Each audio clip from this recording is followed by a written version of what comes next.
السلام علیکم ورحمۃ اللہ وبرکاتہ۔ دوستو، آپ مفتی سلمان اظہری صاحب کا بیان دیکھ رہے ہیں۔ یہ پورا ویڈیو لاسٹ تک دیکھنا۔ مفتی سلمان اظہری صاحب آپ کو بیان سنائیں گے۔ یہ پورا لاسٹ تک ویڈیو دیکھنا۔ ویڈیو پسند آئے تو لائک کرو اور ہمارے چینل کو سبسکرائب کرو۔ یہ پورا لاسٹ تک ویڈیو دیکھنا۔ ویڈیو بہت اچھا ہونے والا ہے اور ویڈیو میں ہمارے بنے رہیے۔ پورا لاسٹ تک ویڈیو دیکھنا اور ویڈیو پسند آئے تو لائک کرو اور ہمارے چینل کو سبسکرائب کرو۔ مفتی سلمان اظہری صاحب کا یہ بہت اچھا بیان ہے اور یہ پورا بیان سننا لاسٹ تک۔ مفتی سلمان اظہری صاحب آپ کو سنائیں گے۔ لاسٹ تک پورا ویڈیو دیکھنا اور اگلا پارٹ دیکھنا تو کمنٹ کریں۔ پورا ویڈیو لاسٹ تک دیکھنا۔ ویڈیو پسند آئے تو لائک کرو اور ہمارے چینل کو سبسکرائب کرو۔ پورا ویڈیو لاسٹ تک دیکھنا۔ بیان ہے۔ اس بیان میں مفتی صاحب نے بہت ہی دلچسپ واقعہ سنایا ہے ایک صحابی رسول کا، کہ کس طرح انہوں نے صرف ایک درخت حاصل کرنے کے لیے اپنی پوری باغ اس یہودی کے ہاتھ میں دے دیا۔ یہ بہت ہی دلچسپ واقعہ ہے میرے بھائیوں، آپ اس واقعے کو پورا سنیں۔ اور دوستو، اسی طرح کے بیانات سننے کے لیے آپ ہمارے چینل کو سبسکرائب بھی کر لیں اور اگر بیان اچھا لگے تو اس ویڈیو کو لائک بھی ضرور کریں۔ تو آئیے ہم بنا کسی دیری کے مفتی صاحب کا یہ پورا بیان سنتے ہیں۔ اللہ کے نبی صلی اللہ تعالیٰ علیہ وسلم مجلس میں بیٹھے، ایک صحابی کا مسئلہ تھا۔ ایک صحابی کا مسئلہ ایسا تھا کہ وہ صبح جلدی دوڑ کر کے چلے جاتے تھے۔ صحابہ نے ان کی شکایت کی کہ یہ فجر میں اتنی جلدی چلے جاتے ہیں کہ کسی سے ملتے ہی نہیں۔ حضور نے پوچھا کہ وجہ کیا ہے؟ ان سے پوچھا گیا تو انہوں نے کہا یا رسول اللہ صلی اللہ علیہ وسلم، میرا گھر ایک یہودی کے گھر سے لگا ہوا ہے اور یہودی کے گھر پہ ایک کھجور کا درخت ہے جس کی شاخیں میری آنگن میں بھی آتی ہیں اور پکی کھجوریں صبح صبح میرے آنگن میں گر جاتی ہیں۔ میں اس لیے جلدی دوڑ کر کے جاتا ہوں، میرے بچے اٹھنے سے پہلے وہ کھجوریں جمع کر کے میں اس یہودی کو دے دوں کہ کہیں انجانے میں میرا کوئی بچہ وہ کھجور کھانا لے۔ ہمارے لیے وہ حلال نہیں ہے۔ یہ صحابی رسول کا عمل تھا۔ اللہ کے نبی صلی اللہ علیہ وسلم نے فرمایا، اپنے بچوں کو حلال کھلانے کے لیے اتنی فکر۔ عزیزان گرامی وقار، آپ سنیے، یہ تو حالات ایسے ہو گئے، یہاں بڑے بڑے درخت ہی نگل گئے، کھجور تو چھوڑے، ڈکار بھی نہیں۔ حرام چیزوں کے اوپر تو کئی لوگوں کی زندگی آباد۔ خیر، حضور پاک صلی اللہ علیہ وسلم نے ان کا مسئلہ دیکھ کر کے، ان کی تکلیف کو دیکھ کر کے اپنے صحابہ میں اعلان کیا، کوئی ہے جو اس یہودی کا درخت خرید کر کے میرے اس صحابی کو دے دے، میں اسے جنت میں پورا باغیچہ عطا کروں، جنت میں پورا باغ اسے عطا کروں۔ صحابہ، ظاہر سی بات ہے، ایک بار حضور نے فرمایا تو پھر اس کو حاصل کرنے کے لیے ایسی دوڑ لگتی تھی، سب گئے، میں حاصل کر لوں۔ اب اس یہودی کو منانا تھا کہ تو ایک درخت جو ہے اپنے پڑوسی کو بیچ دے، آنگن میں اس کے ہے، بیچ دے۔ اب اس کو لگا کہ ان لوگوں کی ضرورت ہے، مجبوری ہے، تو وہ بھی اکڑ کر بیٹھا کہ مجھے بیچنا نہیں، مجھے دینا نہیں۔ اب سنیے میرے عزیزوں، مدینے میں ایک صحابی ہے ابو دحداح، اللہ اکبر، کبھی میں پڑھتا ہوں تو حیرت ہوتی ہے۔ ابو دحداح مدینے کے اس صحابی کا نام ہے جن کا باغیچہ پورے مدینے میں سب سے مشہور ہے، ان کی کھجوریں سب سے مہنگی کھجوریں، اوالی مدینہ آج بھی مشہور ہے، جہاں کی اجوا کھجوریں بہت پسند کی جاتی ہیں۔ ابو دحداح کا باغیچہ بنا ہوا تھا، بڑا خوبصورت تھا، لوگ مثال دیتے تھے، تعریفیں کیا کرتے تھے، ابو دحداح کا باغیچہ مدینے میں سب سے قیمتی باغیچہ ہے۔ ابو دحداح حضور کی بارگاہ میں آتے ہیں، کہتے ہیں یا رسول اللہ صلی اللہ علیہ وسلم، اگر میں اس ایک درخت کو خرید کر کے وقف کر دوں تو کیا میرے آقا مجھے بھی ملے گا جنت میں؟ اللہ کے نبی نے فرمایا، جو میں نے وعدہ کیا ہے وہ تجھے بھی عطا کیا جائے گا۔ ابو دحداح کہتے ہیں، اس یہودی کے پاس سیدھے آتے ہیں، کہا کہ تو ایک درخت بیچ دے گا، بدلے میں تجھے بہت اچھی قیمت دیتا ہوں۔ اس نے کہا کیا دو گے؟ کہا مدینے میں ابو دحداح کا باغیچہ تمہیں پتہ ہے؟ اس نے کہا ہاں جانتا ہوں، نام بہت سنا ہوا ہے۔ کہا وہ پورا باغیچہ اس ایک درخت کے بدلے دے دیا جائے گا، ایک درخت کے بدلے دے دیا جائے گا۔ اس یہودی نے کہا کیا مذاق کر رہے ہو؟ یہ کیا مذاق ہے؟ میرے آنگن میں اگے ہوئے ایک درخت کی وجہ سے ابو دحداح کا اتنا قیمتی باغیچہ دے دیا جائے گا، یہ کیسے پاسبل ہے؟ اس صحابی نے کہا اللہ کے نبی کی بات ہے، ہم مذاق نہیں کرتے، ہمارے لیے وہ ایک باغیچہ کیا، ایسے 70 باغیچے ہوں، نبی پاک کی بات پر ہم سب عطا کرتے ہیں، سب ہم وقف کر دیں۔ اس یہودی نے کہا کہ ان کی تو مت ماری گئی ہے مسلمانوں کی، یہ دیکھو اپنے نبی کی بات پر اتنا قیمتی باغیچہ مجھے دینے کو تیار ہے۔ اور پھر اس نے سوچا سودا بھی تو اچھا ہی ہے، باغیچہ تو ملے گا ہی، لیکن جو میں درخت بیچ رہا ہوں یہ جائے گا کہاں؟ یہ بھی تو میرے آنگن میں ہی رہنے والا ہے۔ درخت اگر کوئی خرید لیا تو ایسا تو نہیں ہے کہ یہ درخت وہاں جائے گا، یہ تو میرے آنگن میں ہی ہے۔ سودا کر لیا۔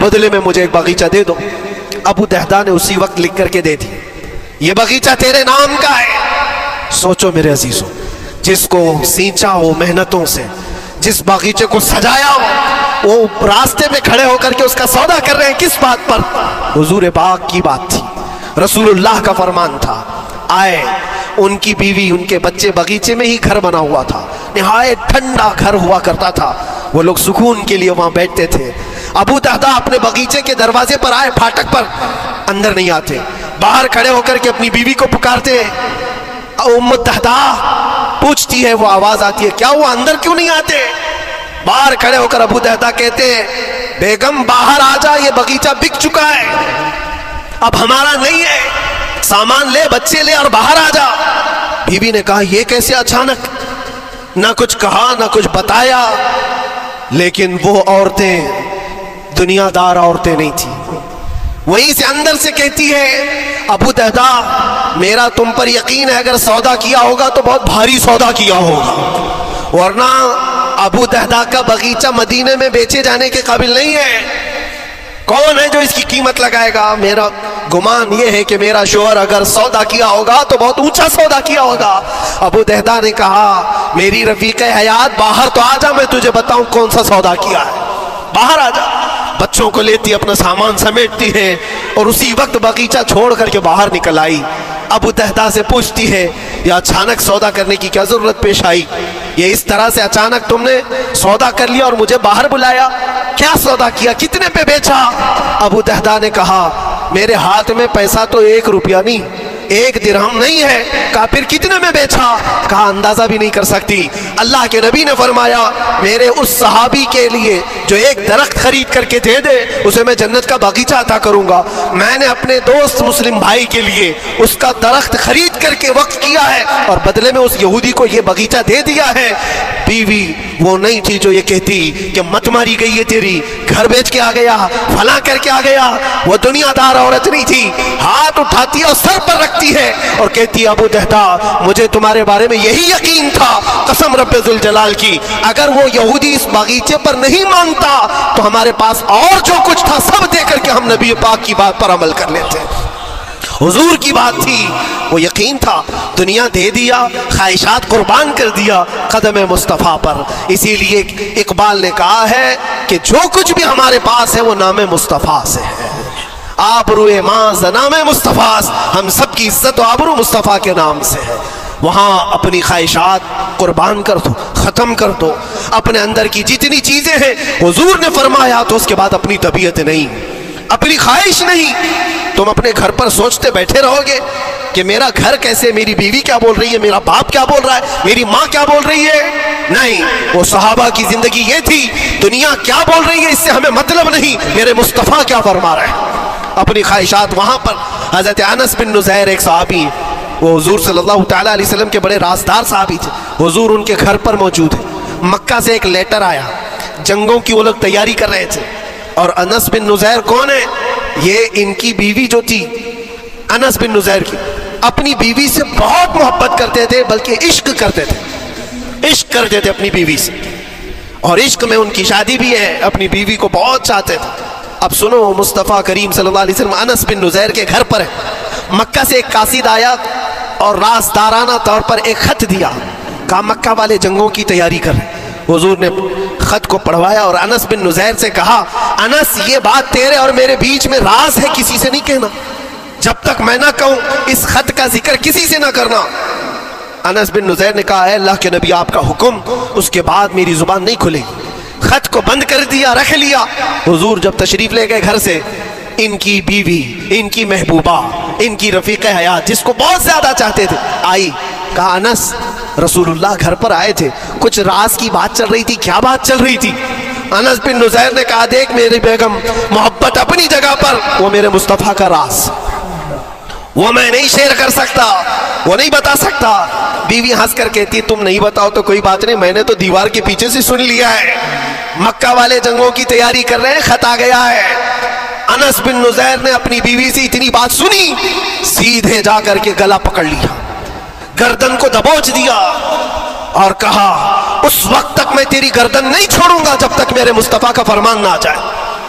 گردن پکڑ لیا اس عورت کی جس کو سب سے زیادہ یہ چاہتے تھے, لے آئے حضور کے پاس. کہا یا رسول اللہ معاف کر دیں, آپ کا راز تھا, میں نے تو نہیں بتایا, مگر میری بیوی نے دیوار کے پیچھے سے سن لیا اور اس لیے میں اس کی گردن پکڑ کر کے لایا ہوں کہ کہیں میں مجرم نہ بن جاؤں, نبی پاک کا راز افشا کرنے والا میں مجرم نہ بن جاؤں. آقا اگر آپ حکم فرمائیں تو میں اس کو ختم کر دوں یا اس کو طلاق دے کر کے آزاد کر دوں, آپ کے فرمان پر میں کامل عمل کر سکوں. اللہ کے نبی نے فرمایا انس چھوڑ دے گردن, جس طرح تو ہمارے راز کی حفاظت کرتا ہے یہ میری صحابیہ ہے, یہ بھی میرے راز کی حفاظت کرے گی. اس کے بعد ہاتھ چھوڑ دیا اور اپنی بیوی سے کہا کہ دیکھ میری محبت میرا عشق اپنی جگہ پر, بات جب مصطفیٰ کی آئے گی پوری کائنات کو میں چھوڑ دوں گا, میرے مصطفیٰ کی بات کو عمل کروں گا.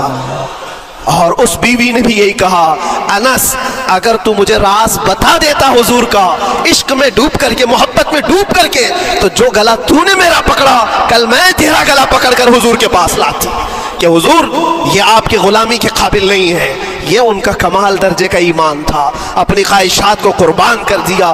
ایک مدینے کی خاتون ایسی ہے سب سے زیادہ حسین و جمیل لڑکی ہے, حضور کے پاس ایک حبشی کالے رنگ کے صحابی ہے, آئے کہا یا رسول اللہ مجھ سے کوئی شادی نہیں کرتا. حضور نے فرمایا کہ جا میں تیری شادی کے لیے ایک جگہ پر پیغام بھیجتا ہوں, اور بھیجا اس لڑکی کے گھر. انصاری صحابی کی ایک لڑکی اتنی خوبصورت ہے مدینے میں, ان کے گھر بھیجا. یہ تو حبشی قسم کے تھے. یہ ایک پیغام لے کر کے جب آئے, ماں باپ باہر بیٹھے ہوئے, لڑکی اندر ہے. ماں باپ نے دیکھا کیوں آئے ہو, کہا میں پیغام لے کر آئے. کس چیز کا؟ آپ کی بیٹی سے نکاح کا. کس نے بھیجا؟ کہا اللہ کے رسول نے.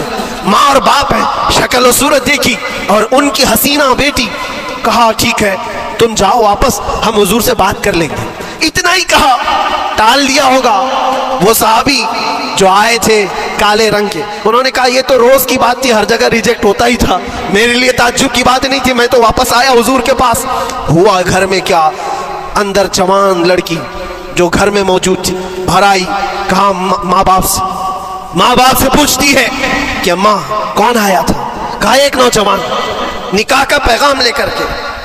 اس خاتون نے کہا, لڑکی نے کہا آپ نے کیا کہا؟ کہا ہم بعد میں بات کر لیں گے. کہا آپ کو اندازہ نہیں آپ نے کتنی بڑی خطا کی ہے, اللہ کے نبی کا فرمان آیا تھا اور آپ نے ٹال دیا.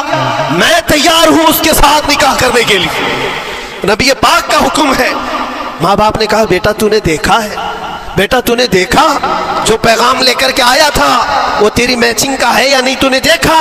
اس نوجوان نے کہا, اس لڑکی نے کہا میں نے پیغام لے کر آنے والے کو تو نہیں دیکھا, آمینہ کے لال کو تو دیکھا ہے, جس نے پیغام بھیجا ہے اس کو دیکھا ہے. اس کے حکم کے بعد پھر کسی کو دیکھنا بنتا ہی نہیں ہے.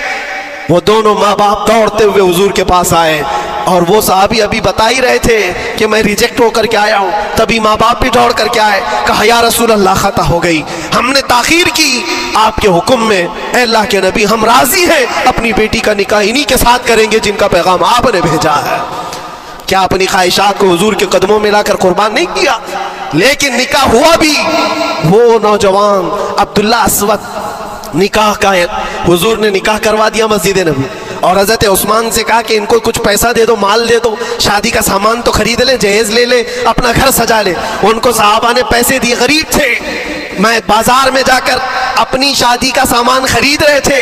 شام کے وقت اعلان ہو گیا مشرکین مکہ نے مدینہ پر حملہ کیا ہے, اللہ کے نبی جہاد میں نکل رہے ہیں. یہ عبداللہ اسود جن کا نکاح مسجد میں ہوا اور رات کو سہاگ رات آج تھی, آج اپنے گھر دلہن لانے والے تھے, جو گھر سجانے کے لیے سامان خریدنا تھا جا کر کے گھوڑا خرید رہے, تلوار خرید رہے, اور اس کے بعد جنگ میں استعمال ہونے والا سامان خرید رہے. سب پیسے خرچہ کر دیے جنگ کے استعمال کے, زیرہ خرید لی, وہ ٹوپی خرید لی لوہے کی, سب خرید کر کے سیدھے میدان جنگ میں آ گئے. صحابہ بھی پہچان نہیں رہے تھے,